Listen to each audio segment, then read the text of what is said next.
Ants inside cabinets can totally wreck your vibe, but you can kick them out for good with some simple moves you might not have tried yet. Okay, so first things first, clear out all the junk inside your cabinets because ants love hiding spots in food crumbs. Wipe everything down with a mix of vinegar and water Axove. Ants hate that smell, and it keeps them from coming back. Don't forget to check for any tiny cracks or holes where they sneak in. Seal those up with some caulk or even a bit of toothpaste in a pinch. Toss out any expired food or sticky containers because ants are basically food detectives. Keep your trash bin far from the cabinets and empty it often so you're not inviting more ants. If you spot any ant trails, sprinkle some cinnamon or baby powder along those paths. It messes with their scent trails big time.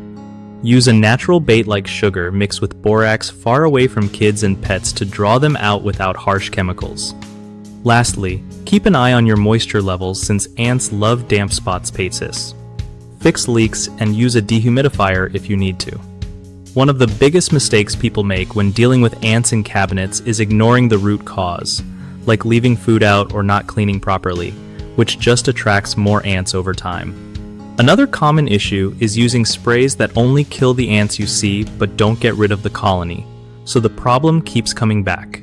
Instead, go for bait traps that target the whole nest. The third mistake is not sealing entry points, so even if you clean up and bait ants, they find their way back in through cracks and gaps. Sealing these spots is key to long-term success. BigHomeProjects.com is awesome because it hooks you up with trusted local contractors who actually get the job done right without the headache. Plus, if you're a contractor, it helps you find steady work from homeowners who really need your skills.